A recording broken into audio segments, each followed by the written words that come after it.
Good morning mga kapwa ko OFW. Good morning mga bok. Good morning sa lahat. Isang dako man ng mundo, yung mga kapwa ko OFW, yung mga tambay dyan sa Pilipinas, saan mang sulok ng Pilipinas, mga tricycle driver, yung mga walang ginagawa, yung mga nakatambay lang. Panoorin nyo po, i-like and share po. At ito'y para sa inyong lahat. I will count you. Tsaka sa lahat ng mga mag-like tsaka mag-share, paramihin po natin to. Alam kong napakahirap gumawa ng content.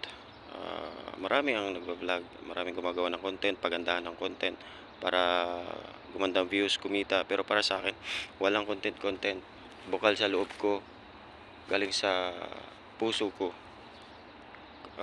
organic, sinasabi ko kung ano yung nararamdaman ko. Tsaka ito'y para sa inyo, itutulong natin kung ano mang magiging kapalit, tsaka kung ano mang income natin dito. So sa mga visit visa dito na hirap makahanap ng trabaho, tsaka alam ko gaano kahirap, mas lalo na yung wala kang family dito, solo ka lang pumunta, so makatulong tayo sa kanila. So like lang and share at panoorin yung videos, tapusin nyo po hanggang matapos yung video para at least maganda matapos nyo.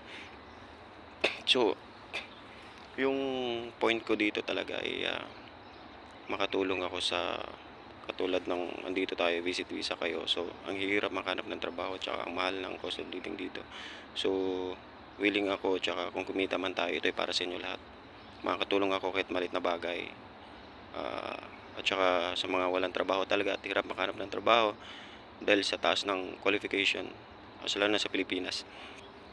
Sobrang hirap na ngayon. So hindi naman ibig sabihin na makatulong tayo agad. So kailangan muna nating kumita dito sa vlog at para maibalik ko sa inyo. Give and take lang. Kung ano yung tulong nyo sa akin, like and share, pinapanood nyo ko, kung sino man kayo, so ibabalik ko to sa inyo lahat. So huwag nyo kalimutan, like and share, Maraming salamat mga bok. At parating na po yung bus namin. Itutour ko na kayo sa Discovery Garden, Jebel Ali. Eto na, dito pa ako nakatira. Yan. Tapos yan ang metro station, malapit lang kami. So that's it. Maraming salamat. God bless, Lord. Maraming salamat po sa araw-araw na binigyan pong mahabang buhay para sa akin, tsaka sa family ko, both family side, tsaka sa bataong nanonood. I-guide niyo po sila in Jesus' name. Amen. Sir Father, Son,